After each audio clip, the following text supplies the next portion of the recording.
Welcome to our By Corona webinar series. Today, we're going to have a wonderful program entitled Dealing with COVID-19 at Home and at the Workplace with our special guest, Dr. Elaine Chin. I'd like to start off, as always, by giving a sincere thank you to all our sponsors, not only for their support in our educational endeavors, but also for all the great products that they make possible for us to have available for our patients, the great appliances, the great technologies and the way of testing, and without them, we would not be helping our patients the way we do. So a sincere shout out and thank you to them. And of course, I can't do one of these without sending out a heartfelt thank you to all the medical personnel and everyone on the front lines. And I'm actually even including all the people at our grocery stores and the people that are keeping our society going while we've been busy at home flattening the curve. So thank you to all of them. Our upcoming By Corona webinar next week is the Circle Remote Patient Monitoring using a novel technology with Jeff Weiscarver. I think you'll be hearing a little bit about it today, but more detail coming next week on June 5th, so make sure to sign up for that. We will be having more By Corona webinars. This will be our 8th one, and we will be having more coming up. But we're going to probably be doing them a little bit less frequently as we're all getting back into our offices and seeing patients and setting things up to get ready to see patients. We have less time for this. So just stay tuned. You'll see posted webinars on LinkedIn and so forth and getting emails. And the same with our dental sleep medicine speakeasy that's been taking place every Wednesday afternoon. We've had about 8 or 9 sessions of that. And it's great, and we've had a lot of fun and a lot of great in-depth discussion. We will continue with them, but not on a weekly basis for the same reasons. Stay tuned for when those will be taking place. A little bit of housekeeping, audio options, select computer or phone and follow instructions. You can enter your questions in the little chat box here. And if you want your control panel to go away, just press on that little red arrow. And of course, raise your hand if you want to capture the attention of one of the panelists. As far as CE certificates, they will be emailed out in the next 3 days or so. If you are looking for AGD CE, then please ensure that you provide me both your AGD number and your dental license number. Okay, so dealing with COVID-19 at home and at the workplace. Dr. Elaine Chin, she's the author of Lifelines, Unlocking the Secret to Your Telomeres for a Longer and Healthier Life. She also has a very concierge type practice, executive health center, where she helps to empower the patients with information and tools so that they can keep up in their game and be as healthy as possible. Very interesting, outside of the box thinking family physician on the front lines and a thought leader for sure. I'm sure you'll enjoy today's session. I'm very much looking forward to it. So I'm going to pass the controls over to Dr. Elaine Chin. Well, thank you for coming in and having a conversation with me. I hope everybody's either had dinner or if not, maybe having a glass of wine and a martini while I'm just having this little chat with all of you. So we're going to see to make sure that you can actually see the screen. Can you see it now? I can see your full slide there, yes. Great, excellent. Okay, so I'm just going to slide this over. And I'm going to make sure my little picture isn't full on. Okay, so I'm going to just mute myself here. All right. I'd like to make sure that we're going to have enough time to entertain conversations and discussions. So what I'm going to do tonight is begin by giving you a little bit of update around what I deem the top 10 kind of facts around the COVID-19 virus, and that is my goal tonight, and I'm going to try to make sure this thing will advance, but all right, it's doing this. Let's make it advance. All right, there we go. Here we go. One of the things that may constantly surprise the general public is that this virus has asymptomatic carriers. The CDC has stated that it's approximately 35%, and it has gone as high as 80% in a German town. And I have been doing some antibody testing within my patient group, and I'll explain to you how I've been able to do that in Canada. And in my cohort of clients and their families, 80% of those who were positive did not recall being sick at all and doesn't know when and how they contacted COVID-19. And hence, when we say we're going to go to the grocery store or we're going to go into public places, including hospitals, that we're going to get our temperature checks, it may be inadequate given that most people can be asymptomatic if you accept the 80%. So the questionnaires and temperature checks, while necessary, because those are the only tools we have at the moment, may not be the barrier at the door that we were hoping for.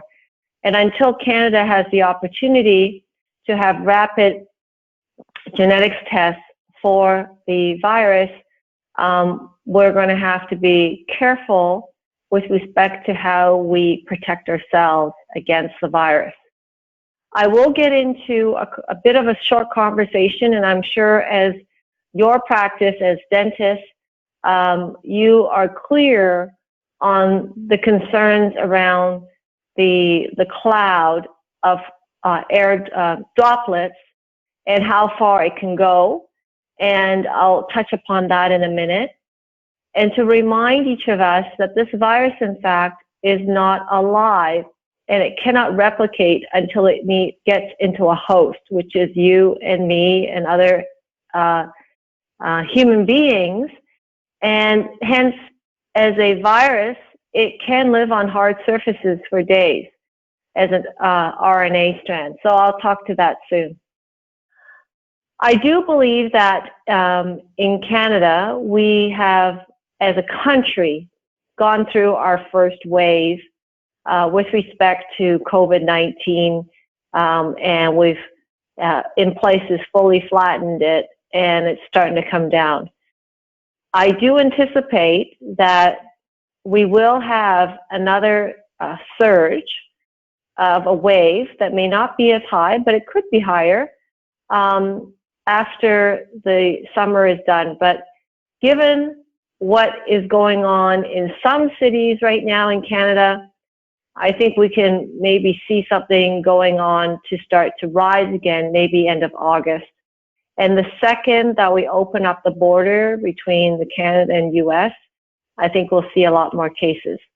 And the last one is the third wave, I call it, will be the wave when we have to all get back inside as Canadians with no warm place and be outside, and that will be our third wave. And what we want to understand that we do know that at this time, those who are hospitalized are in fact at 5% of those we know who have contracted COVID-19. And 96% of them have some sort of pre-existing chronic condition, which the top three is hypertension, diabetes, and cardiovascular atherosclerotic conditions. So those are some other facts. And the last set of facts is to understand from my perspective, it's my belief that a vaccine is not coming soon.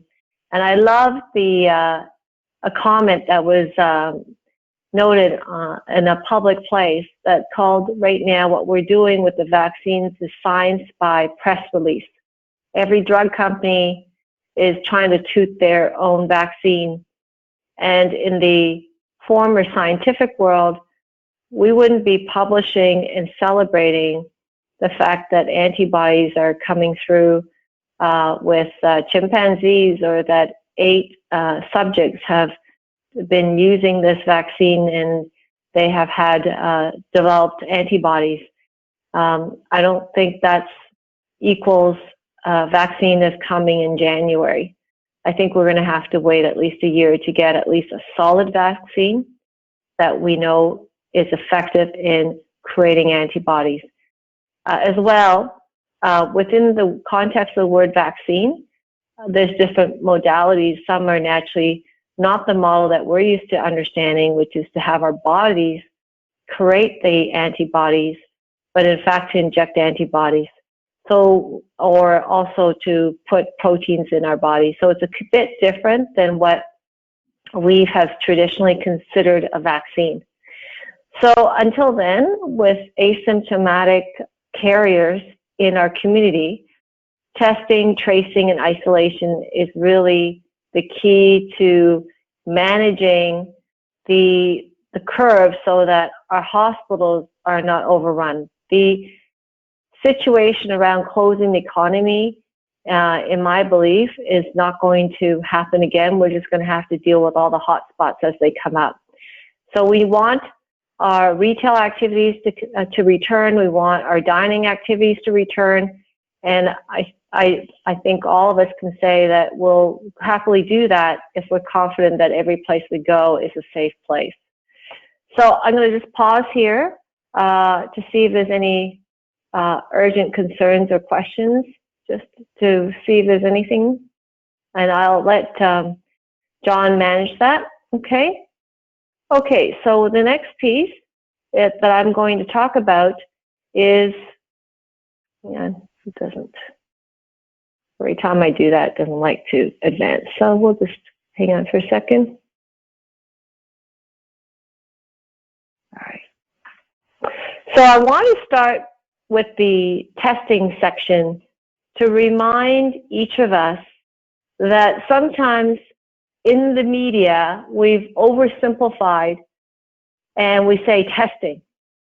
And to that effect, even the CDC has merged the two types of tests into their database of tests that I'm showing you right now, which is a swab to look for the RNA strands of the virus in a mucosal cavity. We hope that in the next 6 months, there should be something a little bit less invasive, and that is using saliva. Some of my colleagues in Toronto and in the UK are actually working on that. So I do believe that will be coming along very soon, within the next 6 months. Next thing. Okay, let's see. This thing is playing games with me. Sorry, guys, hang on. The antibodies test. What we want to be talking about is antibodies test today because it's really something that I think is important for us to be able to get restarted inside our offices to understand who is immune and who is not. So in my office, it just so happens that 2 out of the 4 of us are immune, and therefore we're going to behave a lot differently. So I'm going to tell you a little bit more about the type of tests that are available in the marketplace in terms of in general. That technically there is no test that we can access right now in Ontario or in Canada except for the viral test. So the COVID coronavirus is called corona because it's got a spike protein. And inside its core is actually the RNA piece. And because it has a lipid membrane, we are able to kind of quote unquote pop it. And that's why washing your hands works. And that's the way this virus looks. And to refresh all of our memories with going from school is IgM is what I call your temporary antibody. It typically in this situation and also in others will show up around day 3 to 5, start peaking around day 10, 14, and then it just goes away. And the more permanent antibody, IgG, shows up. So at this point, we are still seeing some individuals who've had COVID continue to have antibodies, and that is the China experience and the European experience. So parts of Europe, as you'll recall, started this problem around January. We're now into the month soon of June, and hence there is a transition of how we talk about antibodies. So I get these questions asked of me a lot, so I thought I would just ask them out for you. Will this test tell me if I've been infected? And the answer is yes. In fact, IgM, if it is something that we pick up in the antibodies test, means that you're probably still contagious. But if you have negative IgM and positive IgG, it means that you've probably had been in contact with and exposed to COVID-19 and developed antibodies, and now you are no longer actively, quote unquote, sick. So that is the first two questions often asked.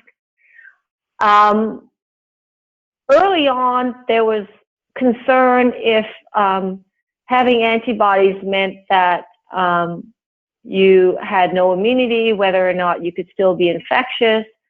I think the common belief and understanding now is that so long as you have IgG antibodies and no longer any more IgM antibodies, you are no longer infectious. And we are starting to be able to say that it's likely that you are becoming immune if you test for IgG antibodies. There's early conversations now to do that. So the slide that I have here on the right-hand side, World Health Organization is still, to this day, not willing to call out the fact that if you have IgG antibodies that you are protected.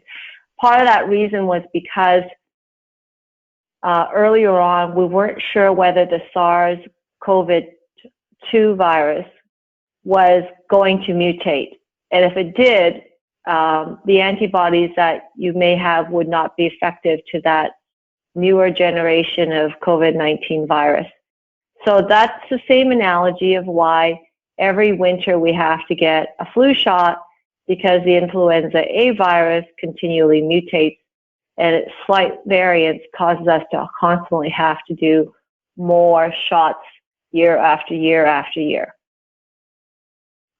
So I think this is the other question that I get with people who say, well, if I get it and then I've got my antibodies, will I make somebody else sick if I get it again?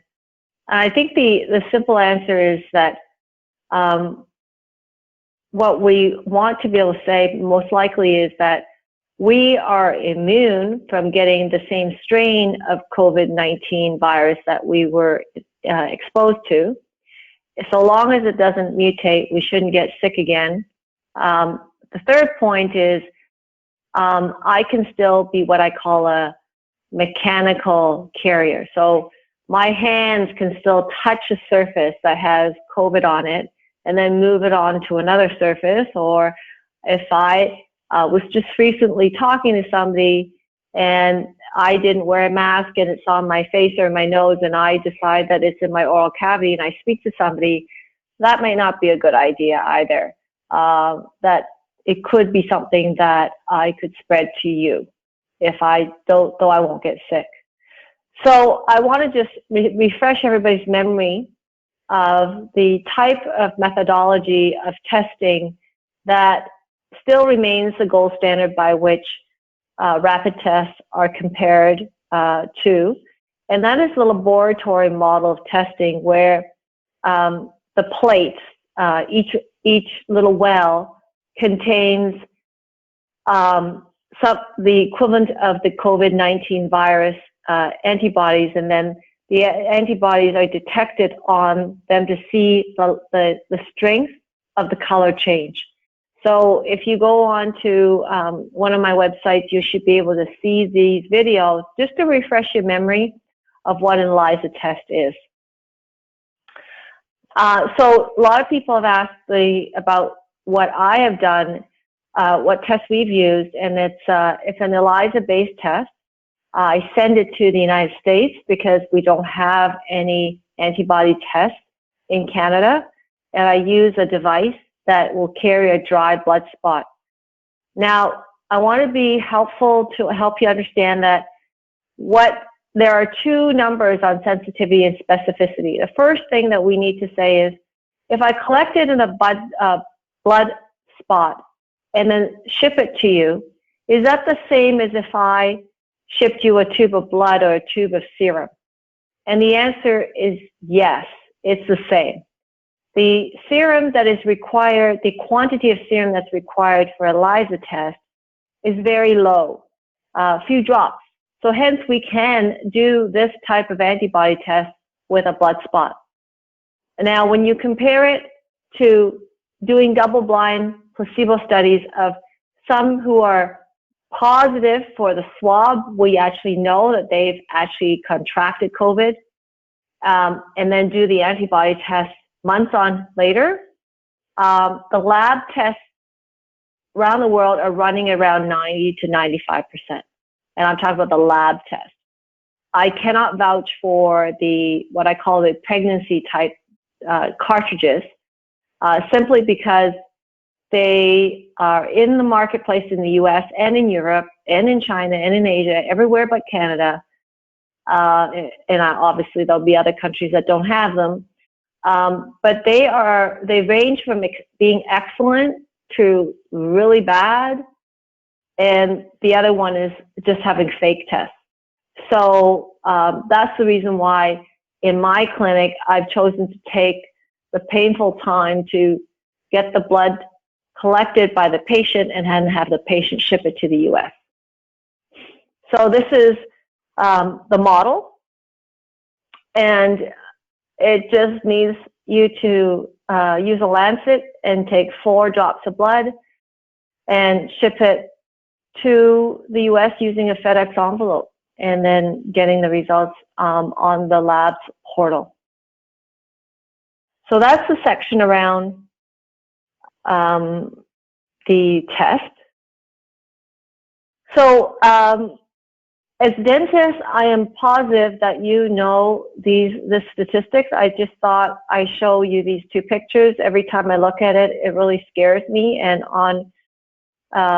as a healthcare provider colleague, I do worry about your health and safety as you get back to practicing, and I wish you all the best, because this is a very scary thought that droplets stay in the air for 8 to 14 minutes. So let me try and walk you through some of the things that I have learned myself, partly because I wanted to learn, but partly because the type of clients I have are C-suite and they ask me for recommendations, and I always have to be on top of everything and on my toes. This is a study that was done in May 2013 that showed that medical grade masks are far more protective than what we call our cloth mask, or just good old-fashioned ones that are even now at Costco. Because not only do they fit better, but more importantly, they are 3-ply and have filtration controls that have been tested, and you know what the filtration rate is. So I'm going to show you, this is the one on the far left, is the stuff that is now sold at Costco. The middle one is the stuff that we've been historically using in all our offices. And I look forward to hearing and understanding if any of you have been able to get N95 masks for your office, and at what rate. At the peak, I think some people were buying them at $8 US, and that's a little insane considering they weren't that priced before the pandemic. For sure, this is a huge commodity item now that is price sensitive to the market's supply and demand curves. So to help you with level 1s to 3s, you get enough splashes in the dental office, and in your old world, I hope and assume that you were buying level 3 surgical masks. As you can see, the coronavirus size particle is 0.125, and when they test surgical masks, it's against filtration rates at 0.1 microns. So if you weren't being sprayed with water and blood, level 1s are just as equally as good as level 3s. So that's about typical surgical masks. And then I learned language.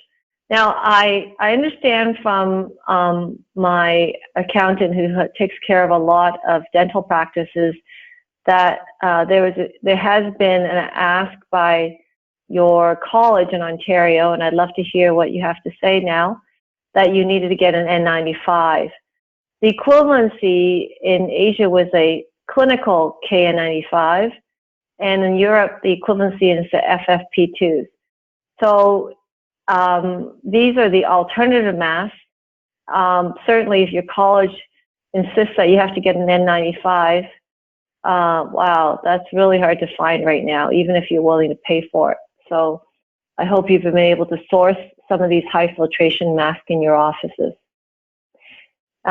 Just out of interest, I just thought I'd just show you this. This is something that we talk about with respect to masks, and I'm sure you understand that, but there's just so many things to learn in the market about respirators, no respirators, and here we are. So what I say to people is, if you're not sure if you're getting fakes, make sure you buy it from a credible source. And that means to make sure that you purchase it from a distributor that is a Canadian device licensed company. And this way it avoids what I'm showing you on the camera, is a grocery store selling FFP2s, in theory, that's what they were, and they were $55 a package. And so when I heard about it, I said, come on, no way, because they're being priced at $2 to $3 US right now. So it doesn't equate. And you also see that you have to kind of make sure that they're not expired. So in the back of the box, they actually, when you look up Y/T, it's actually the standard of a level 1 surgical mask. So that FFP2 was just put there as marketing purposes. So you had to go and look it up. So I just want to bring this up to you just as out of interest. One of my clients is Spider Tech, and they've come up with these strips that helps prevent these mask burns from N95 masks and respirators, where you have to have them on all day. So just to show you, if you have sensitivities to mask, these products are now available on the market. I think shields are important. I'm sure that in your world, you're going to probably wear one. They depending on the thickness, will determine how often you can wipe them down with disinfectants. But certainly, I do believe that these are important. In my office, I've determined that when I see patients, I will wear both a mask and a shield. So I will assume that in your offices now, it's not looking like this with seating. Ideally, everybody should sit outside in their car, and then when you're ready, have them come up and go straight to the treatment room. And try to only have one exit point and one entry point so that you can monitor people going in and out. Ideally, this is one of those beautiful aspirational spaces, feature forward. We'll have to make a few more dollars before we can make these rooms look like this. Shields. It brings me back to thinking about old movies where the doctors used to have a slider and there was a waiting room, and the front desk and the seating area were completely separated. I think we're there again. We're now building temporary ones, and I think we're going to see more permanent ones in the next year. And I think we might not go back to these open concept offices anymore. HEPA filters, I'll speak very briefly to them. They work in a nutshell. And I think that as dentists, I'm assuming that to some degree you already have some sort of filtration system in each of your treatment rooms. The concepts of HEPA filters are new to medical doctor offices, but we've started to tell our plastic surgeons and dermatologists, whom my friend at Aesthetica Services, to start employing these. And then the other concept that we're toying with having a conversation about is ultraviolet lighting, which does kill and denature DNA. And these are used right now in a lot of growing rooms, believe it or not, in the marijuana industry to keep the bugs away, and the plant doesn't seem to die. It's just a big flash. So might be something you might want to turn on if you can get a track of these lights in the evening and just turn on your treatment room. And that might be an alternative to fogging the whole place every night. So surfaces, I just wanted to bring up a current New England Journal of Medicine article. And I just wish this wasn't true, that things, these little RNA strands live on plastic, steel, and to some extent the cardboard. So at the end of the day, when I look at this, I'm like, oh, well, I do have to spray my products and clean the things that come into my house. I will not get into the glove world too much. This was a slide that I put together for real estate agents who want to do open houses. And I said to them, if you were bringing in people coming to visit my house, I would want to make sure that everybody that came in had some set of gloves on. We used to have the vinyl gloves in our office just for blood draws.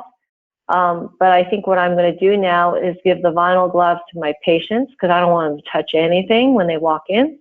And our team will start to use the nitrile gloves to do blood draws and to do, quote unquote, little mini treatments on them. So latex, I don't think any of us like that too much. And I've already developed some sort of a latex allergy, but certainly you know better. It actually is less, it's easier to make holes in nitrile than latex. So I'm sure that in your world, you are more experienced in what gloves you would be using in your practices. This is the new World Health Organization formulation of hand sanitizers. Make sure you have a look at your products that you are providing in your offices. Ideally, I would say make sure that the product has been Health Canada approved, because theoretically all hand sanitizer alcohol should be registered with Health Canada, and it's either 80% or higher ethanol and 75% or higher isopropanol. A reminder not to put it in your car when you heat it up. There's a risk of it causing problems. So keep it in your handy, ladies, in your bag rather than putting them in the car, in the glove compartment. Let's not do that over the summer. Now, there's a couple of products that my friend Manny has sourced. Just want to explain to you some of the things that I'm now using in my office. This is a product that oxidizes, and I like it because it's pH balanced, so it's not an acid, not a base. So it's safer for the plastics, especially the soft plastics, like my shields, and it's also color safe for cloth. So in my treatment rooms, one of them, both of them, have a lazy boy type chair that's for them to sit in to wait before I come in. I will now use this to spray it and wipe it down before they come in, and certainly after they leave. One of my clients asked a really strange question and said, is this good if my dog ends up getting skunked again? Can I use this? And I said yes, because it has a content of hydrogen peroxide in it, and it's also safe for plants. I don't know what you do for the plants, but I guess in the farming industry they use that. There are certainly disinfectants. When this first started, I was using Clorox wipes, and I was also using Lysol cleaning. And the Lysol that I had purchased was very oily, and it left marks. And the Clorox was really drying my hands every time I touched it. I felt like I was putting bleach on my hands.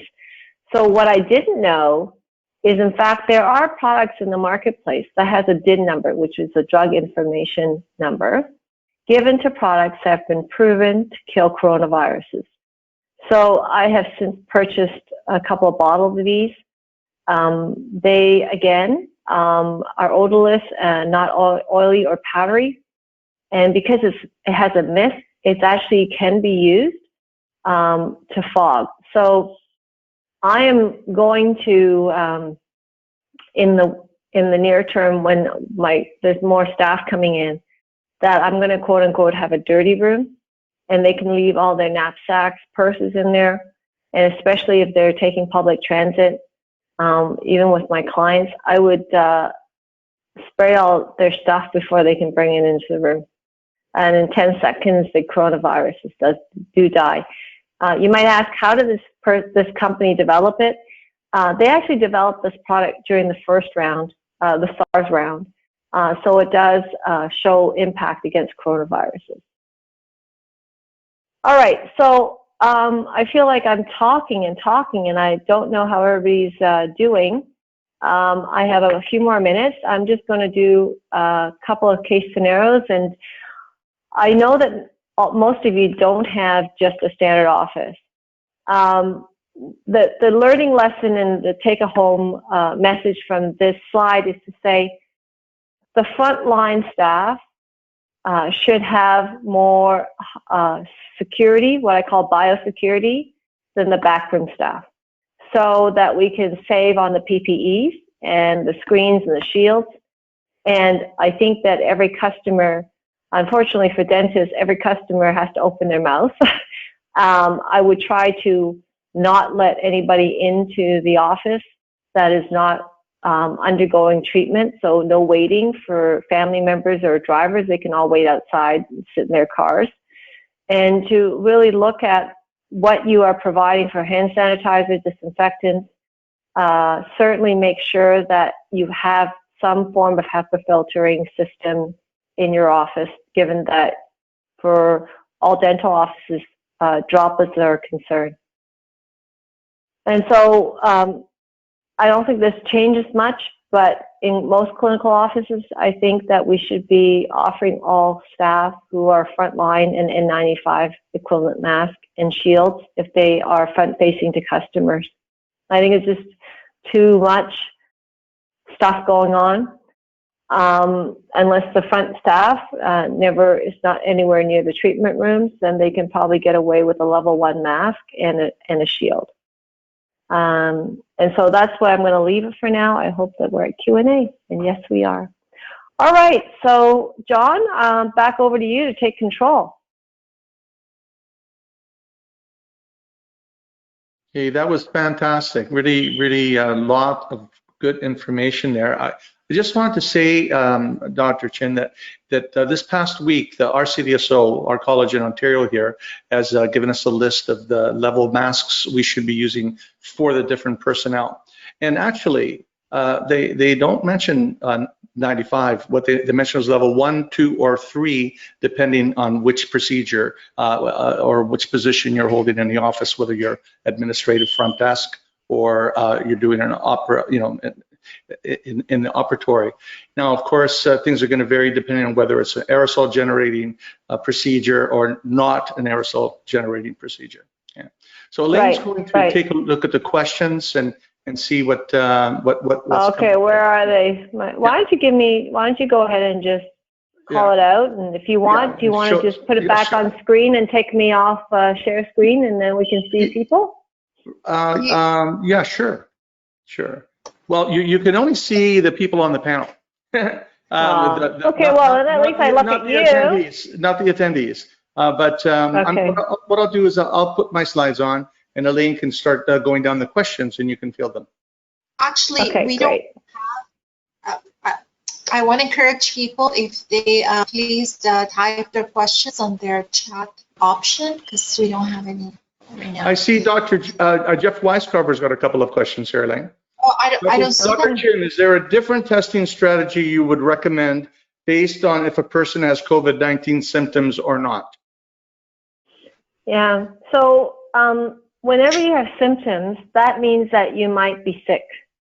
And getting an antibody test done is not the first go-to. The first go-to is you go and get the nasal or oral swab done ASAP. And then as a secondary, I think it's absolutely cool. In my perfect world, I would do an antibody test as well, because you want to see if you're starting to develop IgM. If you are, then you know that you've been infected with COVID, because depending on the PCR machine and where you swabbed, and if you did a good job going to a place to get any potential viral load, some have worried that it could be as low as, that you only catch it, quote unquote, 70% of the time with the swab. So that would help reduce the overall lower sensitivity and specificity of any one single test. I hope that answers the question. There's another one here from Jeff. Is the oxygized product available in the U.S.? I'm not sure, but at this point, this is a Canadian product, so I would hope that there'll be something similar. We can go offline and see about what that active ingredients are. Okay. And from Adrienne Miller here, she's asking, what do you think of P95? Now I'm going to have to defer back. I don't believe in my slide deck that I had a P. Can you go back on my slide deck? Let me just kind of. I can't move back on your slides, but yeah, hang on. I'm just trying to get out. Yeah, you can take a look back and see. Yeah, I'm not the gold standard expert on the mask. I have to say, and I don't recall P95. Maybe somebody else in your audience might be able to answer that for us. Yeah.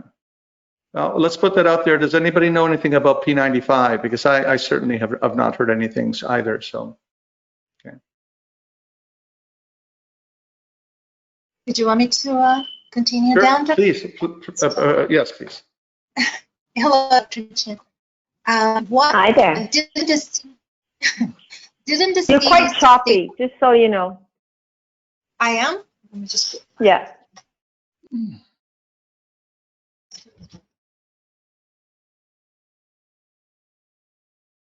Didn't the CDC say virus doesn't stay on surfaces as long as they initially thought? Well, this was an April 1, New England Journal of Medicine, and I actually had two different articles, and that's the April one. So I know that they had said they didn't think it stayed as long as they initially thought, but I think you have to ask which surfaces. Yeah, there seems to be quite a variability depending on which surface we're talking about. Yeah. Yeah.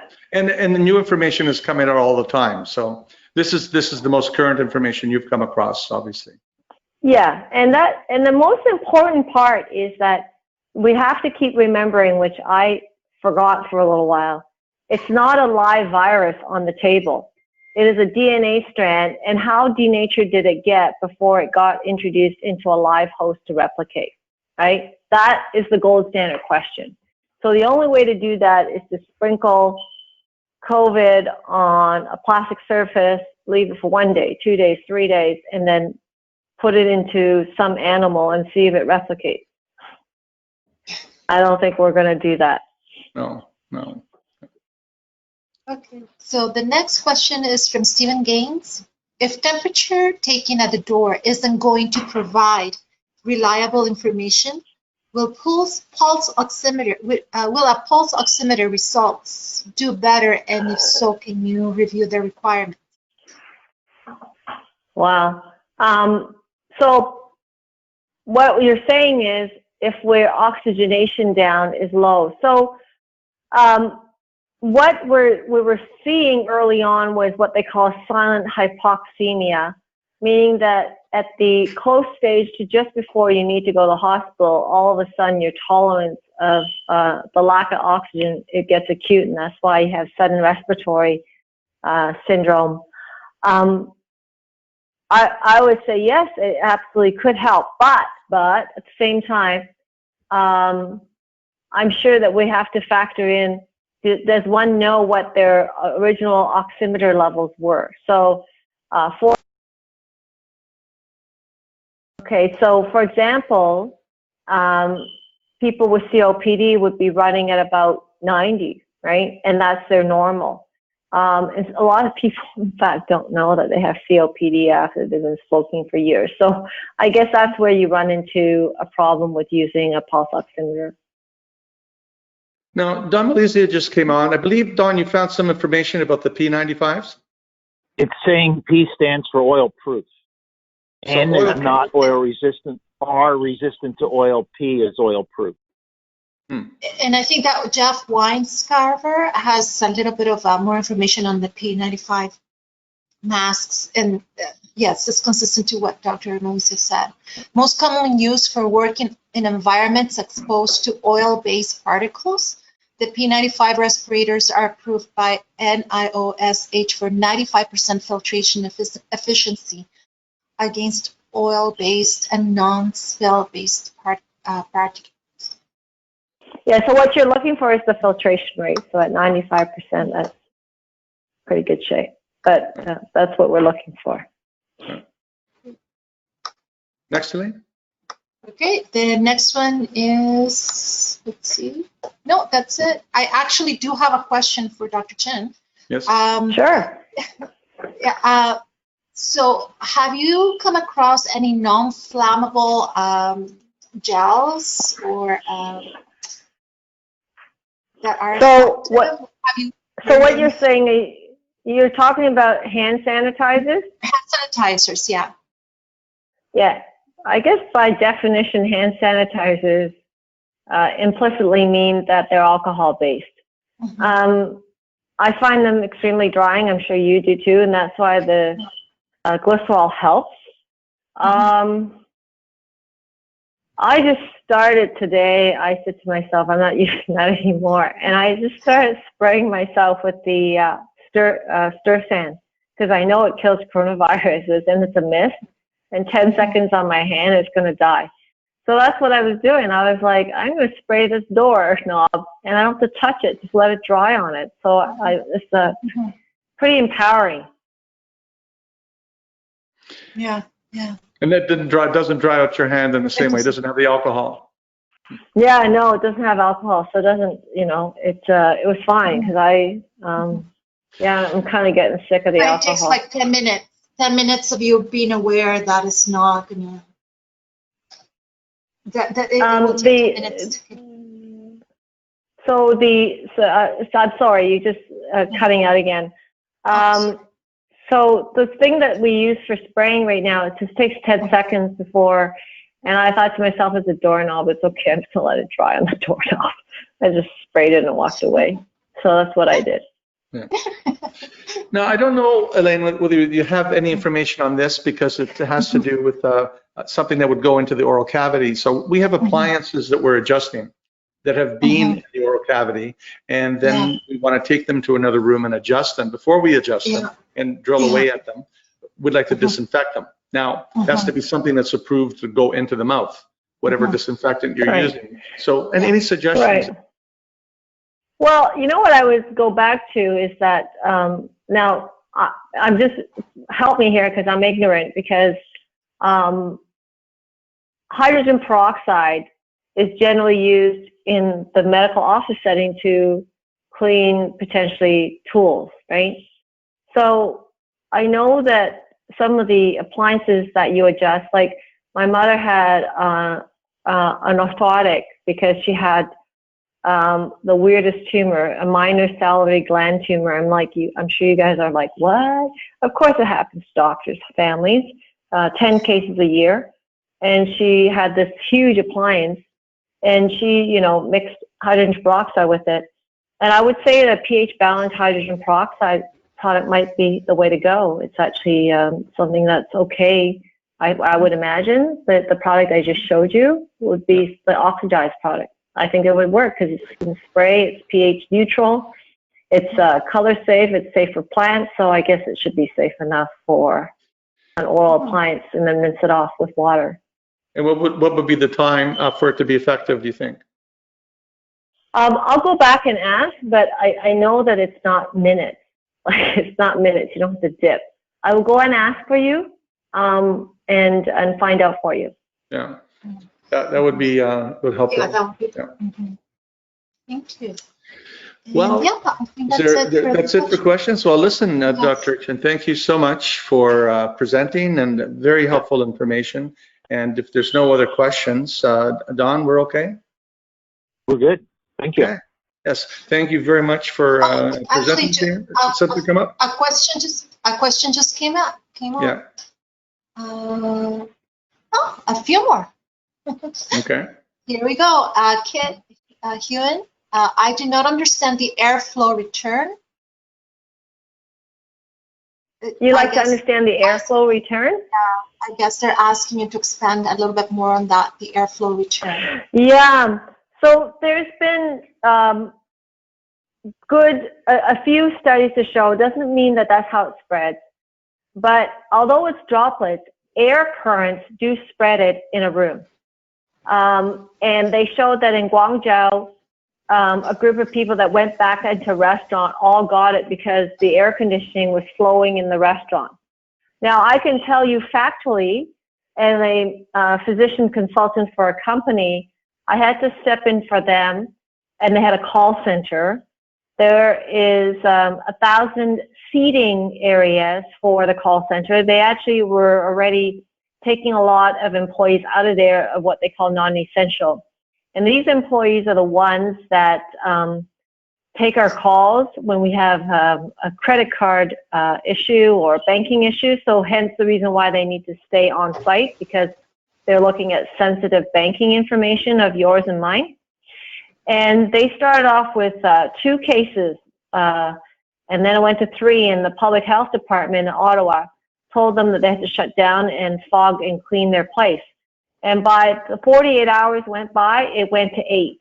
So they shut them down for a week. And then next thing you know, by the end of 14 days, they had 34 cases in that office setting.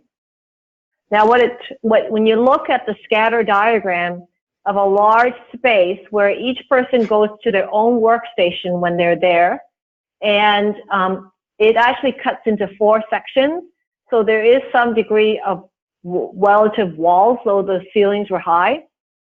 So the person that I work for is the head of HR, but she actually has a physics degree, and the 2 of us looked at it and went, that is not a spread of a picture of 6 feet or 12 feet. It was all over the entire, office setting where they sit 1,000 employees. So to answer your question about flow, if I was a dentist, if I was a plastic surgeon in an office where we're doing surgery, I wouldn't start without getting for my own protection, a HEPA filter that has the ions, the positive and negative. Now, it's really hard to buy one, but the more professional ones with the electrostatics, and hence I would say to you, it so happens I have seasonal allergies, and I have 2 HEPA filters running in my house, but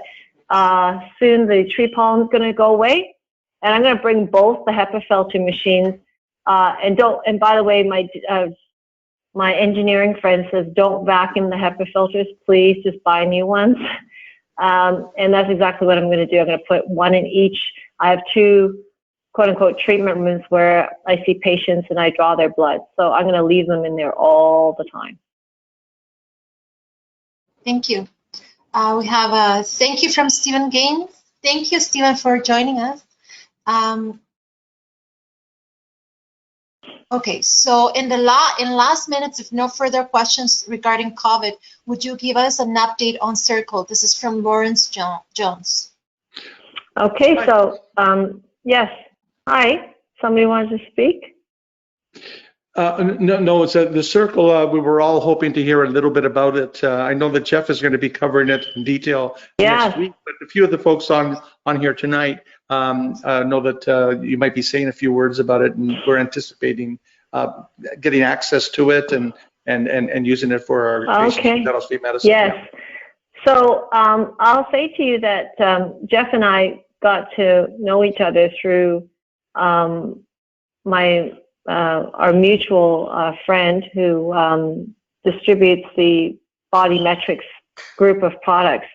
I've known Neil Friedman over 5 years now. When I first met him, I was at TELUS as the Chief Wellness Officer, so we were testing and investigating all these different types of products.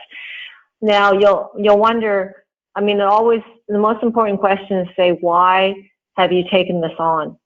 I've taken this on because in my clinical practice, I don't see a lot, but I see enough of patients with sleep apnea. And you're going to ask me how I know that.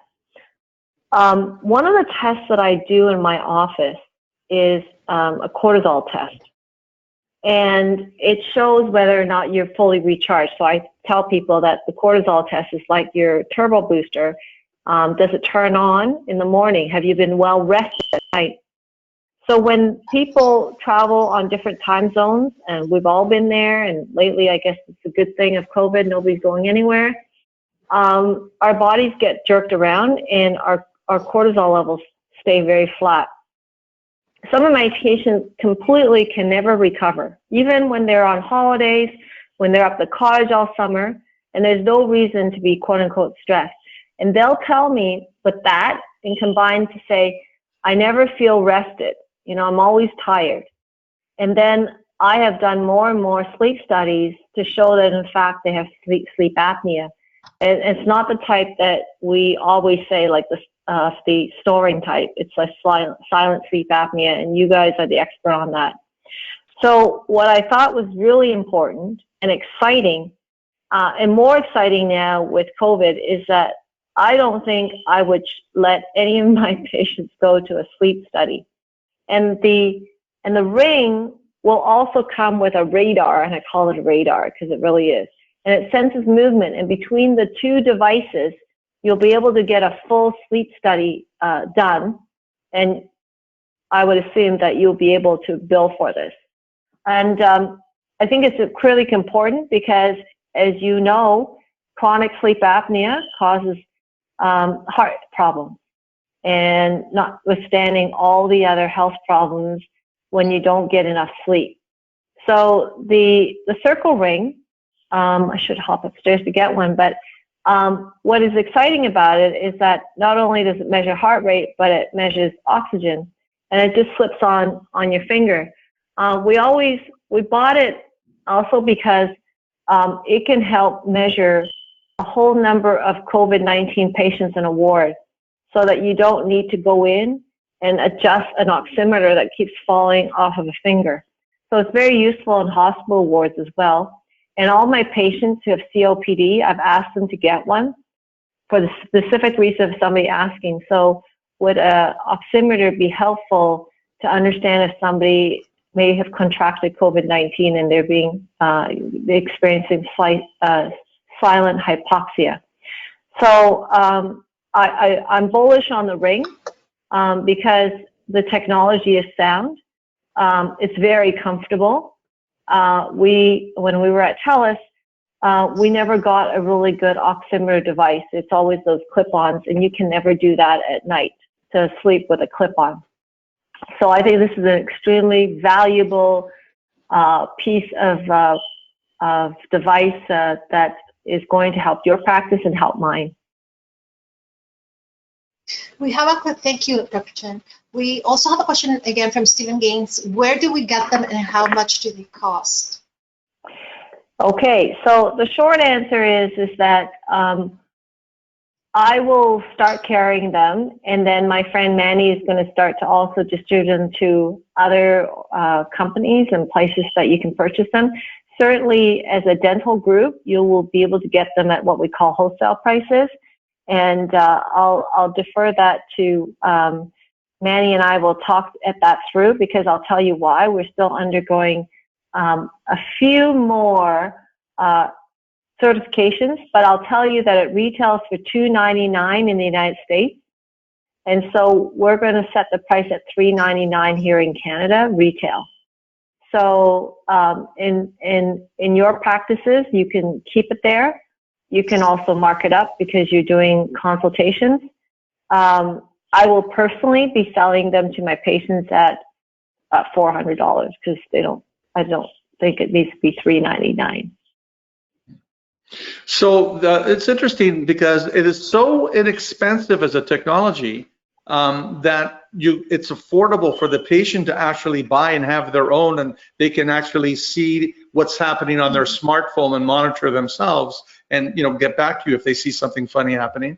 Or for somebody that practices dental sleep medicine, wanting to monitor their own patients, they can keep them in-house and just move from patient to patient with the same device and monitor them remotely through the portal, which it's got both applications because it's so cheap. I'm saying relatively speaking to other monitoring devices, it actually has both applications that are possible. Right, correct. Yeah. And that's the reason why I love it, because any other that pretty ring that is in the marketplace that's got silver and stainless steel, it's beautiful, but I don't know what's going on with my patient. They tell me, oh, look, I'll send you pictures of it, and they just send me screenshots. But the circle ring has what we call a professional dashboard. And so long as the patient is willing to share their data into the cloud, then I will get it downloaded into my dashboard. Right. And I'll close by saying that is how the Chinese use it, because it is actually a certified medical device in China. And they were using that during COVID-19 to monitor all the patients in the ICU so that they spent less time going in and out of the room to adjust the oxygen machine, the oximeter and the pulsimeter. So they saved a lot of contact going in and out of COVID-19 rooms. So I think that's a great thing for all of us. Yeah, that's interesting. So if I'm understanding correctly, it would save them having to go in the room and readjust the oximeter and so forth. So saved a lot of contact. Well, this is one of the concerns with us in calibrating a sleep appliance and then seeing them repeatedly, right? If we employ at-home calibration where we show them how to advance themselves, they can be wearing the ring, and we can save all those contacts with them coming back repeatedly to the office to get them to the optimum position, and we can be monitoring what's happening. That's right. So this is great. Yeah, I want to ask you, I have a question back to you. Why would you move it from patient to patient? Like in COVID-19 era, why would you not get a patient just buy them? Like, to me, I would be scared to wipe it. Well, I wouldn't be scared. I mean, I could wipe it down. I could spray it with the COVID thing and then give it to the next patient. But if you did that and then, of course, kept it in isolation for a given number of days before handing it on to the next patient, I mean, that's a possibility. You can safely do that then. By first spray and then putting it aside for the given, 3 days or whatever a length of time COVID lasts or lives on a stainless steel, then you would be safely given it to the patient, right? I mean, both are possible. It's just another expense for the patient, and you have to understand. We work in a world where these oral appliances in Ontario here, Dr. Chen, are mostly not covered by insurance, so they're paying out of pocket. So this will be another thing they're paying out of pocket for. I hear you. Hey, listen, I know. I go to the dentist. Have benefits, so there you go. They're all good. Yes, so, I get you. The nice thing is that both our options are available, right? Yeah. I mean, if I handed one of these to my patients, they would never bring it back to me. So I would charge them full freight, and if you bring it back, I'll give you back some money, but I would never give them back all their money. It's like a rental fee, restocking fee. Yeah. Well, thank you, John. Yes, go ahead. Just one more question from Kay Galil that just came in. Where do we buy this? Oh, it's the same. Where do we buy it? And do you have a picture? Are you talking about the circle ring? The circle, yes. Yeah. So I think you have one at home, right? Yeah, I have one at home because I'm testing it, and I'll tell you that I'm happy to share with you the devices, but officially, we really shouldn't be selling them until it's properly registered with Industry Canada. It needs to have a number because it has, I'm learning, it has radio frequency because it's a Bluetooth device. Right.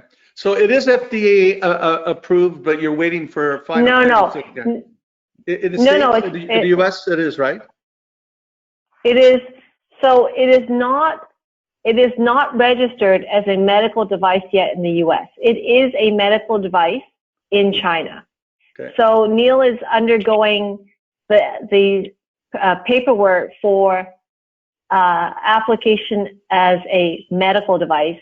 It is a consumer device in the U.S., and that's the first step we're going after, is to make sure that it is consumer device registered. And then the next step is to do the medical device, and that just takes forever. So if I'm understanding, it is officially available in the U.S., but not yet officially available in Canada? Correct. If you go to Health in a Box, you will be able to purchase one, but I don't think any of you online are really subject to getting one that's at full price. So, John, I think you can help us there when we to let your colleagues know and give them a discounted rate for them. Sure. Maybe you could have let me have advancement of a slide before I close to just offer up the PPE discount code so that people can actually access it. Yep. I have to just get to sharing, change presenter, and I will make you presenter. Where are you?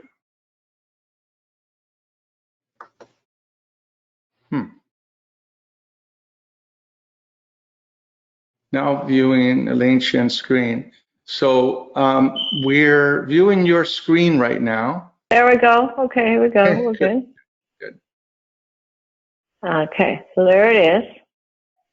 This is Health in a Box. If you go to Health in a Box, you will see some content on the circle ring. I did put it up. And the plain reason is some of my patients were screaming at me wanting it. So I said, fine. But I know that most of you would like to probably resell it to your patients. So there'll be a professional pricing on this. Now, Jeff Weiscarver is going to be presenting June 5th, just next week, for a full hour on this circle and showing data and how the clinical utility and so forth and how to use it and providing all sorts of tips. So for those of you that are on tonight and wanting to learn more about the circle, make sure you sign up for that webinar next week. Yeah. Great. Yeah. Now, Elaine, thank you for your... Is that it for questions? That's it for questions. And Don, Barry, anything you want to add or anything you want to ask? We're good? Okay. We're good. Okay. Listen, thank you so much, Dr. Chen. Really appreciate your presentation and your time. And hope to meet you in person sometime. Great. Yes, okay. It all seems to be virtual, everybody. Okay, have a great evening. Okay, Yes, thank you so much. Bye, everyone.